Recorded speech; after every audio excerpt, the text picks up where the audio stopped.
Hello guys, magandang araw sa inyo. Sunday ngayon, so day off ko ngayon. No? Di na ako nakapunta ng Bermosa kanina dahil sa may pupunta pa kami mamaya hanggang ano yun, hanggang hating gabi din. Ganyan.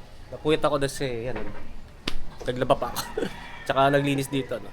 So anyway, for this video naman po, share ko lang sa inyo yung aking DIY na ginagawa para hindi kaagad-agad ako na magkaroon ng saddle source. Kasi isa na yun sa mga factors kung bakit mahirap pumadyak sa mga long rides, no, yung sa mga especially sa mga very long distance rides kasi pag nagkaroon ka kasi ng saddle sore hindi ka rin makakapadyak na maayos. So anyway, para sa akin kasi ang definition ng saddle sore, hindi lang naman sa puwet yun pati rin sa singit yan. Sa akin kasi since na ang position ko ay mostly naka pang road at saka pang time trial position, ang talagang sumasakit sa akin pag nagkakaroon ako ng saddle sores is yung singit. Sa singit talaga. Yan, hindi sa seat bone. Kasi sa tingin ko lang, yung mga nagkakaroon ng saddle sore sa mismong puwet o sa seat bone, so yung mga naka-position na masyado naka-upright. Ganyan. Yung majority ng ride, ganyan lagi position. Yan yung mga nakamataan yung mga naka-relax position. Sa akin kasi nakaganyan. It's either nakaganyan o nakaganon. So ito yung naka-base bar o yung parang naka-hood sa drop bar. Yung ganyan naman yung naka time trial position or yung dun sa drop bar, no. Yan. So yun yung para sa akin. Nagkakaroon ako ng saddle sore sa singit. Yan. So kasi ang storya kasi nito kung bakit meron akong bagong paraan. Kasi meron ako dating video na nung 2019 pa. Yung aking DIY para yung ginagawa ko para hindi kagad-agad o ma-delay yung saddle source. Kaso nga lang, since nagpalit nga ako ng cockpit, yan, medyo nag-iba na yung paraan ko, no? Yan. So, pakita ko lang sa inyo. Kasi, yan, nakita niyo yung saddle ko, no? Ito yung saddle ko before. Yan, yung Coseblo. Dati kasi, nung 150 mm yung haba ng stem nito. At saka naka straight bar. Dati kasi ang aero bar dito. Nandito yung pads ng aero bar. So dito nakasandal dati yung siko ko. Yan.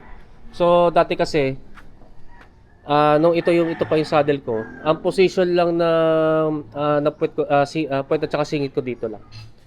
Hindi ko nagagamit yan. Nagagamit ko lang yan dito portion na to kapag naka-chill ride lang o kaya bike to work. Pero pag ensayo, time trial dito, dyan lang talaga. Yan yung position ko before. Pero since na, ito kasi ang nangyari, since kasi meron kasing ganito, yung sa extension dito sa bullhorn, yan, ang ginawa ko, nagpalit nga ako ng 100 mm na stem. So, umatras ito ng 50 mm.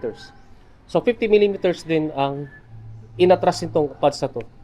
Kaya nung unang gamit ko nito, medyo nahirapan ako mag-adjust kasi nung naka time trial position ako dito, umatras. Ito kasi nagpe-flex to Nagpe-flex kasi itong saddle na to. So nung nandito yan, hindi na ako komportable. Yan, hindi na ako komportable dito sa position na to. Hindi katulad dati dito. Yan. Dito kasi since nagpe-flex to, syempre may kabigatan pa rin ako. Nag-iiba na yung saddle height ko. Yan, nag-iiba na. At saka medyo sumasakit na yung singit ko. Yan, so ayan, kaya ito yung binili ko. Yata mag-isang buwan na rin to, no? Ito yung Physic Tagalog. Kasi di naman to yung legit na Physic Kasi yung Physic na original sobrang mahal. Nabili ko lang to sa Shopee, no. Siguro mga 1,200 ang bili ko dito. Yan. Ito kasi kakontra nito. Ito kasi nagpe-flex to, 'di ba? Nagpe-flex to. Ito walang flex to. Yan.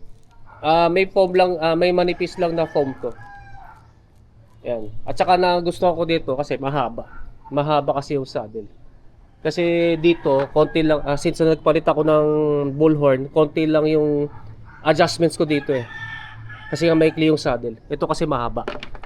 So mas makakapag-adjust ako ng position ng aking sa puwet ko ano, o sa singit 'yan. Kaya ito yung pinili ko. Kaso nga lang ang drawback lang nito nung first time ko ginamit ito, since nga hindi na flex to at saka walang butas sa gitna. Lalo na pag nagchi-chill ride lang. Masakit sa gitna ng ano ko. Doon sa doon lang sa bandang upper part ng balls ko. Yan. Sa may soft tissue. Yan. Kasi nga hindi nagpe-flex to at saka walang butas no. Yan. So ito naman yun naman ang naging problema po dito sa saddle ko. So ginawa ko ng paraan yan. Bumili ako niyan. Yan. Ito yung, di ko lang natawag dito, pero parang ito yung, ano ko yung dating tinatawag ko na cycling brief. Yan, kasi, actually ito pwede ito gamitin sa, kunwari, sa mga nagtitrail na ayaw magsuot ng cycling shorts, no? Yung mga naka-cargo shorts, baggy shorts, yan.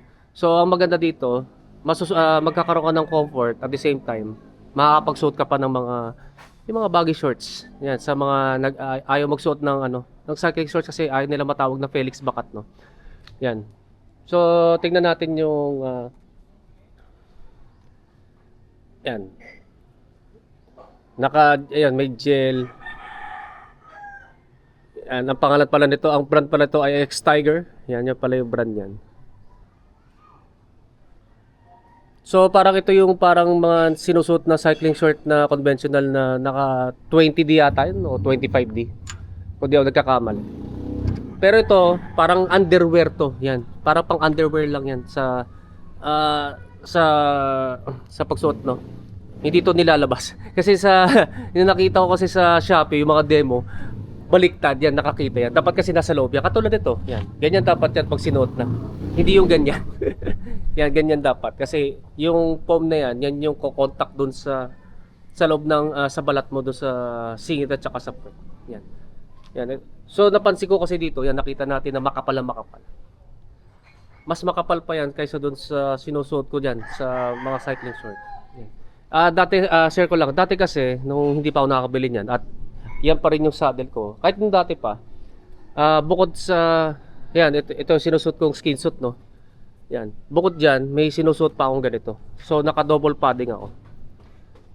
Naka-double, yan, may 20T padding yan sa loob. Pero since nga na nagpalit ako niyan, itong physique na matigas na saddle, na foam, manipis na foam lang yung meron, hindi na sapat yung ito lang. Hindi sapat. Kaya, dinagdagan ko pa ng ganito. Yan, dinagdagan ko yan. Then, share ko lang sa inyo yung ginagamit kong DIY na chamois cream. Kasi sa cycling kasi ang ginagamit nila chamois cream. Pero kasi yung mga binibenta sa sports store sa SM, yung chamois butter ang tawag nila doon. Pero kaso nga lang sobrang mahal kasi. Napakamahal kasi. So, gumawa ako ng naghanap ako ng ibang paraan para makakambasa makamura, no. So ito lang. Yan, Jergens, lotion. Dati nga hindi Jergens ang ginagamit ko. Actually kahit anong brand na ginagamit ko, as long as na malapot yung lotion. Kasi pag malabnaw kasi konting distance pa lang, mawawala na yung epekto ng lotion. So ito, binili lang namin ito sa Shopee. Yan yung Jergens na to. Yan lang yung ginagamit ko. So ito, ang ginagawa ko lang before na magsusuot ako ng skin suit, magsusuot muna ako nito. Ito yung inuuna ko. Tapos diyan ako mag-a-apply nitong Jergens na thick lotion na to. Pagkasuot ko nito, at saka ko isusuot ito. Kasi kaya ganoon ang ginagawa ko. Kasi nung tinesting ko na ito muna yung ito kasi yung first try ko, ito muna yung sinuot ko. Ang problema kasi magaspang to. Yan, magaspang yan. Yan. Pag nag-ensayo ako sa Vermosa, Makati yan. Nakakairita. Makati yan eh. Kaya yung ginawa ko, binaliktad ko. ito muna yung ano, inuna ko. Then ito yung pangalawa. Then huli na tong skin suit. Ang purpose ko lang naman kasi to, may additional foam para may extra cushion. Yan sa puwet ko no, o kaya sa singit. Yan. So yun nga, inuna ko muna to, tapos nag-apply ako ng maraming lotion.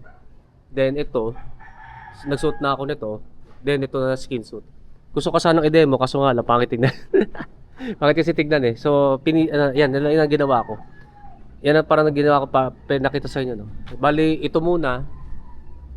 Ito at saka yan, ito yung huli skin suit. Kasi yung skin suit na ginagamit ko ngayon, mumurahin lang. Nakita nyo naman na parang ano lang, ordinary lang yung foam, hindi katulad doon sa mga branded na yung mga branded na mga 20D, 25D, whatever kung anong tawag nyo doon. Pero kasi ito yung mura eh. Ito kasi yung murang skin suit ko. Nasa na lang yan? 600 pesos lang yata yan. Yan kasi hindi na kasi ako maka-afford ng ano eh. Hindi ko na kaya kasi maka-afford ng mga mamahaling skin suit. Yun nga lang, mas aero kasi yun eh. Mas aero kasi yung mga magagandang skin suit. Pero gawa-gawa na lang pa kasi low budget tayo. Yan. So, yan yung ano, yan yung ginawa kong paraan. Ngayon, para dito sa saddle na to, dahil lang dito sa saddle na to. Pero mga ilang weeks ko na ginagawa yung paraan na yan, okay naman. Ano na ako, actually nakaka 40 kilometers na ako. Sa Vermosa pa lang yun. Iba pa yung papunta. Kasi yung papunta doon, mula dito hanggang doon sa Vermosa, 7 kilometers. Tapos, pag papunta doon, ensayo pa ako ng mga 40 kilometers. Then, bike to work pa. Ang bike to work ko siguro mula Vermosa hanggang shop. Siguro mga 5 to 6 kilometers. O 7 na rin. Yan. So, ito yung aking paraan nga para ma-delay yung saddle sore ko, no. Para lang to sa gumagamit ng mga ganitong klaseng saddle. Yan. Pwede rin ewan ko lang doon sa mga gumagamit ng mga talagang walang foam kasi meron kasing saddle na carbon talaga eh. Pili ko talaga nasasaktan sila eh. Kasi talagang matigas eh. Yun, sa mga gumagamit ng mga ganong klaseng saddle at saka ganito, maaari it might be helpful yun sa kanila. So, yun nga, hanggang dito lang kasi paalis na kami, no. So, kung meron kayong tanong regarding dito sa video na to, i-comment na lang ninyo sa comment section down below. So, maraming salamat sa inyong panonood. Then don't forget to subscribe sa aking YouTube channel. Pakiclick na lang yung notification button para matotally notify kayo. Yan guys, maraming salamat sa inyo and ride safe po sa inyo.